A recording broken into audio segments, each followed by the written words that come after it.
중국군이 그냥 무조건 100% 이길 것이다. 이제 이런 뭐 기사가 지금 난무하는데 꼭 그렇지는 않을 것이다. 우리 이제 북한을 먼저 상대를 하지만은 동북아시아에서 그런 전쟁이 일어났을 때 미국이 요청할 테니까 중국군이 우리한테 드론을 보냈을 때 우리 또 어떻게 막아야 되나. 하나는 가상적이고 하나는 이제 주적이죠. 그 상정에서 지금 부대 개편을 시작을 했습니다. 그러니까 이게 일본뿐만 아니라 대한민국도 일본 지도부가 강한 안보 발언을 이어가는 이유는 외부 위협 때문인지 국내 정치 요인 때문인지 어떻게 보시나요? 뭐 엄밀하게 얘기해서는 사실 그 중국의 군사 위협이 상당히 그 10년 사이에 증대를 했기 때문에 그것이 이제 자기들한테 미칠 영향. 왜냐하면은 2012년 그 기준에서 2015년 사이에 소위 그 지금 오키나와 열도 제도에서 이렇게 쭉 내려오면은 이제 센카쿠, 중국말은 다오이다오가 이제 있는데 그게 원래 처음에는 위협을 이제 상당히 세게 받았죠. 그 서로 이제 영토라고 주장하면서. 그래서 그게 10년 전에는 상당히 그걸로 해서 일본 자위대의 전력 증강을 서둘러야 되겠다. 그리고 이제 그 옆에서 이제 주일 미군, 이제 미국이 가세를 했고, 궁극적으로는 이제 이 대만 문제까지 다 포함해서 시작이 된 거기 때문에 이게 뭐 어느 날 갑자기 뭐 일본이 지도부가 지금 다카이치 총리가 들어섰다고 해서 이제 그런 건 아니고 그 속내를 좀 숨긴 것도 있고, 그다음에 뒤에는 이제 항상 미국이 있기 때문에 미국은 동북아시아에서 태평양 지역 동북아시아에서 하여튼 안정적인 거. 그러니까 전쟁을 이제 뭐 일으켜라 하라 그런 의미가 아니라 현 상태를 유지하는 게 이제 미국이 원하는 거고 바라는 거죠. 한반도 역시 마찬가지고 남북한 그리고 대만 양안 문제도 그렇고 그리고 이제 일본 열도가 있으면은 이제 극동 러시아군이 있는 블라디보스토크 중심으로 이제 그쪽 방면이 있고 그래서 현 상태를 유지하고 그냥 지내면 된다 이제 이런 입장인데 중국은 이제 자기들이 어떤 1949년도에 이제 실패한 대만 타이완을 다 마저 점령을 해야 되는데 그래서 자기들이 생각하는 한 개 국가, 일개 국가로 이제 정리를 하고자 했는데 이제 그게 70여 년 이상, 지금 80년 바라보면서 이어져 내려오고 해결을 이제 안 했다는 거죠. 소위 그 중국의 공산 그 당에서는. 그리고 더불어 이제 여기서 또 함께 이제 이어지는 게 이제 한반도 문제도 똑같이 이어지고 있고. 왜냐면 1949년도에 대만과 중국에 이제 그 문제가 있었고, 그다음에 이제 50년도, 1950년대에 이제 6.25 전쟁이 일어났지 않습니까? 서로 이게 사실은 역사적으로 연관이 돼 있는 거고, 그 뒤에는 이제 그 당시에 소비에트 연방, 소련이 있었고, 지금은 러시아하고 있고.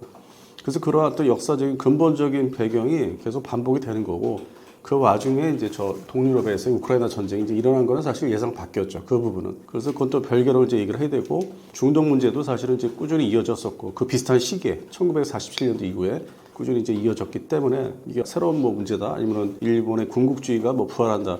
그것은 꼭 그렇지는 않아요. 일본의 우파들이 존재를 하지만은 그게 뭐 전체적인 어떤 세력이라고 할 수는 없고 어떤 이제 그 사상이 군국주의 사상이 망해가지고 어떤 세력들이 조금 남아서 약간 부활을 했는데 그렇다고 해서 이제 일본의 모든 대세라고 할 수는 없고 근데 대한민국에서는 또 이제 우리 정치 어떤 그 입장에 따라서 그거를 많이 강조를 하고 하다못해 뭐 1970년대 초반에 소위 그 대표적인 뭐 보수 우파 신문이라고 하는데 뭐 지금은 이렇게 세 가지 얘기하지 않습니까 아직도 그런 데서 이제 활용을 한 적도 있죠. 일본의 군국주의에 대해서 이제 상당히 부풀려서 뭐 새로운 함정, 뭐 헬기 함정, 헬기를 탑재할 수 있는 뭐 호위함인데도 뭐 그게 당장 우리를 쳐들어올 수 있다. 이제 이런 식으로 제 기억에도 상당히 부풀린 게 많았어요. 언론사가 이제 그런 걸 많이 하고 있죠. 뭐 좋은 역할도 하고 있지만은 소위 이제 그걸 활용해서 또 내부 정리를 하려는 것도 있고 그게 뭐 왼쪽이다 오른쪽이다 그걸 다 떠나서 다 활용을 했어요. 그래서 이게 꼭 무슨 뭐 일본의 군국주의 얘기라고 할 수는 없고 근본적으로 이제 중국이 이 동북아시아에서 군사력을 가지고 있다가 더 이거 발전을 시켰지 않습니까? 10년 사이에.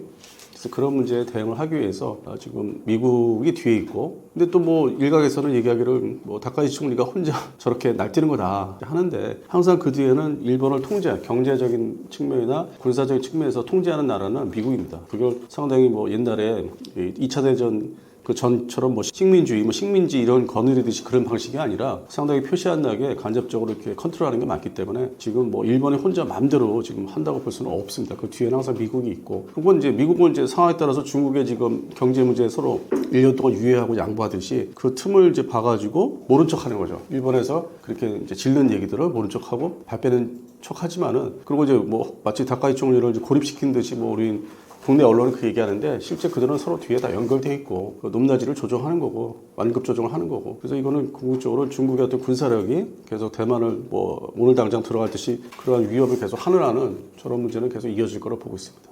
일본 총리가 전쟁을 각오하고 있는 건가요? 다카이치의 국뽕 전략은 어떻게 생각하시나요?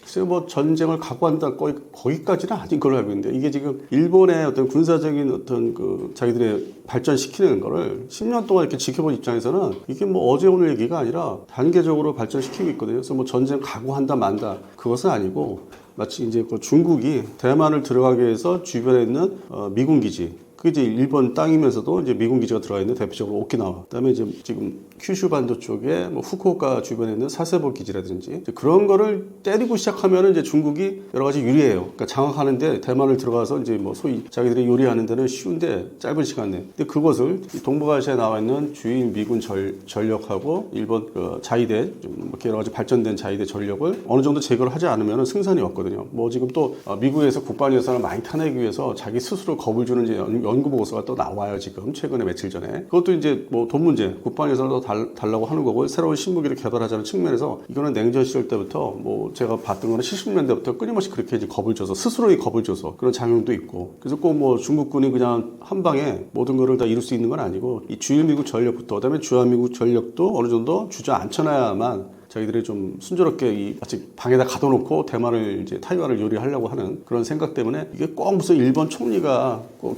계속 교체가 되고 있지만은 그들은 이제 항상 뭐 미국의 눈치 봐가면서 이거를 다 발언을 하고 그 높낮이 온도 조절도 하고 있기 때문에 꼭 이렇게 혼자 단독으로 이렇게 한다는 거 보지 않습니다. 일본이 실제로 전쟁에 휘말릴 수 있는지에 대해 법과 현실 측면에서 어떤 제한들이 작동한다고 이해하면 좋을까요?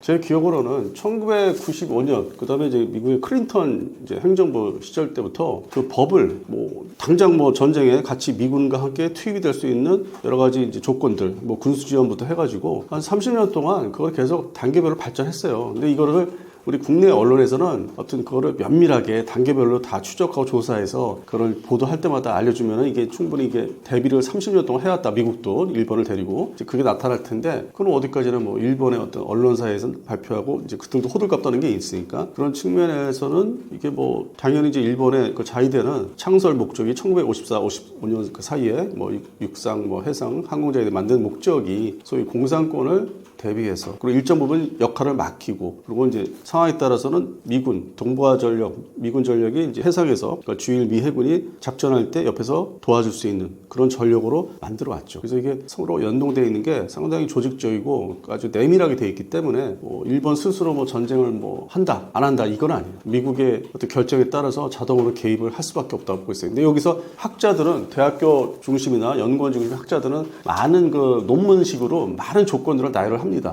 뭐 이래서 저래서. 근데 결론은 개입을 할 수밖에 없게 만들어 놔 있어요. 그리고 다시 말씀드리면 30년 전에 더 구체화시켰어요. 법을 조정하고 개정하고 하나씩. 그래서 그 어떤 충격파를 일본 국민들한테도 주는 충격파를 이게 좀 낮게 스며들게. 그리고 이제 바로 옆에 나라인 대한민국에서도 볼 때 뭐 저 정도? 근데 뭐 최종적으로 또 군국주의 부활이냐 이렇게 계속 떠들게 만들죠. 그러니까 소위 언론사에 먹잇감을 주는 역할을 많이 했죠. 근데 제가 본 입장에서는 꾸준하게 봤더니 어느 정도 이 제한을 다 풀었고 향후 한 5년 이후에는 마치 그 옛날에 그 태평양 전쟁할 때 그런 군국주의 정도는 아니더라도 어떤 일반적인 전쟁을 뭐 수행할 수 있는 그런 정도는 이제 좀 법들이 더 개정되지 않을까, 더 완화돼서 그래서 중국을 대비해야 되기 때문에 그래서 일본과 미국의 어떤 서로 역할 분담과 어떤 그 무력 군사력의 어떤 서로 융합되는 게 상당히 발전이 되었다. 그래서 전쟁은 당연히 휩쓸려 들어갈 수밖에 없다. 대만에서 유사 상황이 벌어질 경우 일본이 직접 전투에 나설 가능성은 어느 수준이라고 보시나요? 일단 뭐 최근 뭐 기사들을 좀 뒤져보시면은 그 타이완의 그 타이베이 오른쪽, 그러니까 오키나와 가까운 쪽으로 그 섬들이 조금 있지 않습니까? 여러 섬들이 있는데 거기에 일본 자위대가 뭐 지상 발사식의 뭐 대한 미사일이라든지 좀 더 나아가서는 이제 방공 미사일, 대공 미사일이죠. 그다음에 레이더, 그다음에 전자전 수행할 수 있는 정보를 수집할 수 있는 부대들이 야금야금 들어가고 있잖아요. 그리고 하다못해 최근에 이제 일본 그 방위상이 저희들의 그 주력 수송기 C2 수송기를 타고 아예 거기 활주로에 내려서 뭐 부대를 시찰하는 모습, 그게 사실은 전례가 없었죠. 그 수송기, 자기 주력 수송기 C2를 타고 가서 군용기를 타고 가서 그렇게 이제 보여줬다는 게 상징성이 있는 거죠. 그러니까 유사시에 본토, 일본 열도 본토에서 병력이 투입을 얼마든지 이제 할 수 있다. 활주로가 존재하는 한. 그리고 또 해상으로 자기들의 수송함이 있으니까, 뭐 오수미 같은 수송함이 있으니까 거기다가 다 탑재를 시켜가지고 그쪽에 상륙을 시켜서 작전 수행을 지속적으로 할 수 있는. 그러니까 초반부에 중국이 이제 고민은 지금 그거에 대해서 뭐 상당히 반감을 가지고 얘기하는 게 마치 유사시에는 자동으로 일본 그 자위대가 개입할 수밖에 없는 상황이다. 그 자체를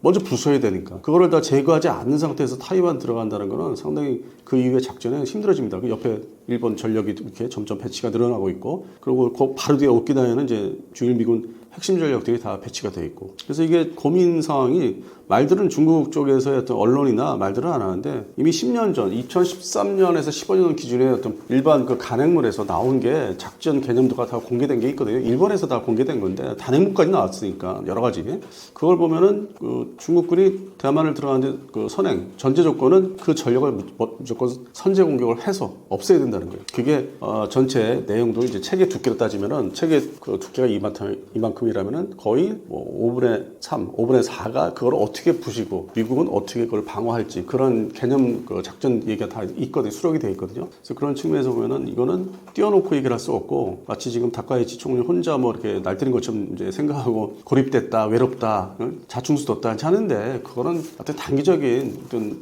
언론사들의 기사를 이어가기 위해서 하나 어떤 서론에 불과하고 실제로는 이제 이 끊임없이 주일 미군과 태평양 미군하고의 일본 자위대의 어떤 연동성은 항상 이제 이게 발전시켜 왔기 때문에 그 부분을 중국 군부 입장에서는 이제 고민을 하는 거죠. 저거를 선제 제거를 안 하고 그냥 대만 들어가면은 이제 우크라이나 전쟁 같이 돼버리는 거죠. 그 배후 국가가 이제 일본과 미국이 군사 지원을 이제 하게 되니까 예를 들어서 소모전으로 들어가면은 상륙을 일부 했어도 소모전 들어가면은 마치 우크라이나 전쟁 같이 105mm 견인포를 대만 육군이 아직도 대량으로 쓰고 있어요. 사용을 하고 있어요. 우리나라도 가지고 있지만은 거기에 대한 포탄이 일본 자위대가 비축한 것도 있고 뭐 우리나라는 이제 일단 빼도 일본 자위대도 있고. 그리고 이제 미국 본토도 있고, 그리고 이제 그게 소모되면은 나중에 이제 전쟁이 지속되면 우리나라 대한민국한테도 105mm 포탄을 이제 비추한 거를 달라고 할 수 있고, 그게 이제 미국 본토로 가서 다시 이렇게 공급이 될 수 있는 방법이 이제 있는데, 그리고 이제 155mm 이제 자주포, 견인포, 그리고 전차의 105mm 포에 대한 것도 공통성을 가지고 이게 전차들이 이제 배급이 됐기 때문에 지금 대만군의 주력이 M60A 3,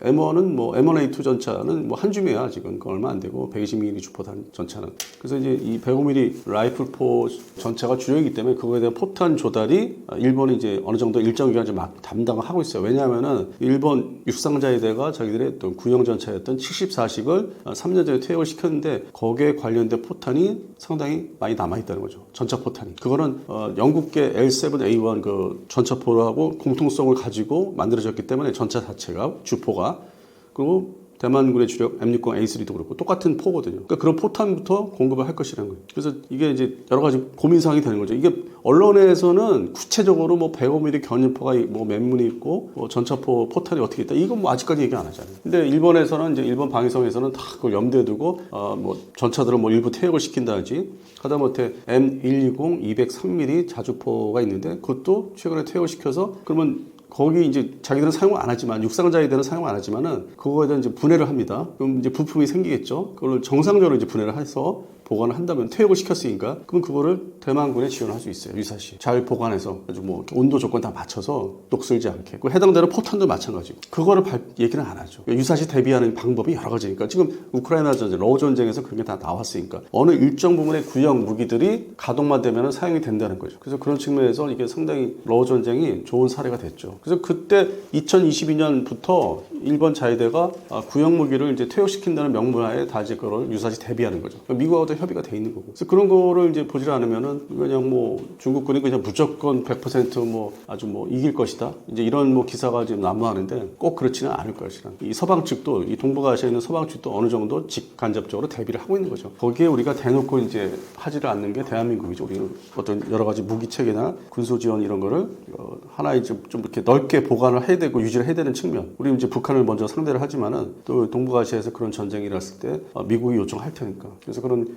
군수 지원 관계도 우리가 지금 정리를 하고 있고 부대 개편도 하고 있고 최근에 26년도부터 이제 개편한다는 것도 있고 또 드론 전쟁 대비하는 것도 있고 부대 개편을 또 본격적으로 했어요. 일반 사단이 좀 줄어든 거는 다 끝났고 그거는 국방개혁에 따라서 정규 사단이 이제 없어진 게 다 끝났고 이제부터는 이제 새로운 대대급 부대를 창설하는 거. 그래서 이게 다 서로 연관이 되어 있습니다. 북한을 일단 상대하면서도 중국군이 우리한테 드론을 보냈을 때 우리 또 어떻게 막아야 되나. 근데 우리도 동시에 두 개의 적은 하나는 가상적이고 하나는 이제 주적이죠. 그걸 상정해서 지금 부대 개편을 시작을 했습니다. 그러니까 이게 뭐 일본뿐만 아니라 대한민국도 간접적으로 이제 지금 거기에 이제 연루가 되고 있는 거죠. 대비 태세. 한번 전쟁 나면 다 휩쓸어 들어갈 테니까. 다만 이제 뭐 러우 전쟁은 딱 한 나라가 우크라이나 혼자 지금 싸우고 있기 때문에 뒤에서 이제 그 나토 국가들이 이제 배후에서 여러 가지 지원을 하고 있는데 그거하고는 좀 성격이 좀 다르게 흘러갈 수밖에 없다. 그렇게 보고 있습니다.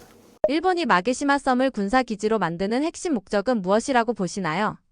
중국군이 이제 대만을 이제 타이베이 중심으로 북쪽이죠. 중심으로 침공을 이제 하고 공중 공격을 이제 하고 공습을 하고 그다음에 해상에서 이제 가까이 가서 이제 뭐 지룽, 그러니까 타이베이 북쪽에 있는 지룽 그 군항인데 그걸 집중적으로 이제 공격하다 보면은 그 인접한 일본 섬들이 있잖아요. 그렇게 쫙 나눠져 있는. 그럼 거기에 군사력을 배치해 놓으면은 그러니까 직접 타격, 방어 수단이라고 하지만 직접 타격 수단을 배치하면은 중국의 전투기를 격추할 수도 있고, 그다음에 함정도 어떤 그 이제 영유 그 근거리 있잖아요. 그럼 그걸 작전하다 보면 이제 침해를 하면은 그 빌미로 공격할 수 있고 격추할 수 있고. 근데 그 동안에는 사실 그 오키나와 밑에 그 섬들에 군사력이 본격적인 군사력이 배치가 안 돼 있고 어떤 감시 수단만 이렇게 좀 산발적으로 배치를 했었어요. 그것이 이번에 어떤 본격적으로 완성하는 단계로 들어간 거예요. 그래서 2030년까지 다 무기를 깔아놓겠다는 거, 지대공 그리고 뭐 지대함 미사일이라는 주력이, 그다음에 더 나아가서는 이제 지대지까지 생각할 거예요. 지금 그 미사일들을 여러 가지 뭐 10종, 10종인데 10종 이내 확보를 이제 하는 작업을 미국이 뒤에서 이제 지원을 하면서 시작을 했고, 물론 자국산 미사일도 만들고 있고 뭐 미국에서 수입하는 것도 있고 뭐 토마호크 크루즈 같은 거라든지 그것들이 이제 다 배치가 되면은 중국군의 어떤 작전 그 행동 반경이 상당히 그쪽은 줄어들죠. 그러니까 이제 그런 효과를 노리는 거고, 실제로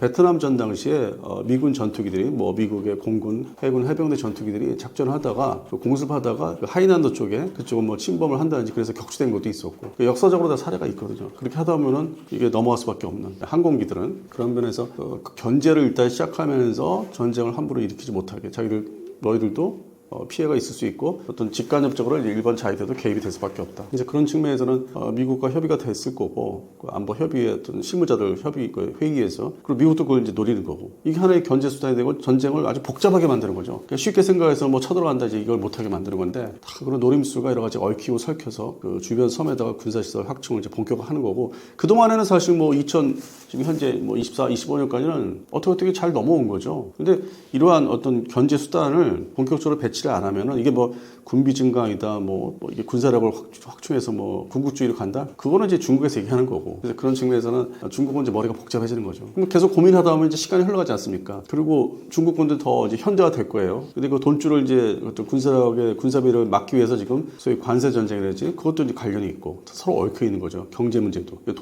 돈이 이제 있어야만 그 무기들을 조달을 하니까 뭐 해당되는 부품을 뭐 유럽에서 몰래 사오든 딴 나라에서 사오든 아니면 훔쳐서 개발을 하든 다 돈 문제니까. 그 중국 사람들도 이제는 뭐 월급 받고 잘 먹고 살아야 되니까 그 개발자들 그렇고, 그다음에 군수공장도 마찬가지고, 이게 뭐 절충 혼합된 체제이기 때문에 중국이 그런 측면에서는 이제 미국 입장에서는 철저하게 그걸 이제 하려고 이제 여러 가지 일본을 앞에 내세워서 하고 있는 거죠. 일본의 이런 태도를 중국 매체들은 어떤 시각으로 보고 있으며 그 이유는 무엇일까요?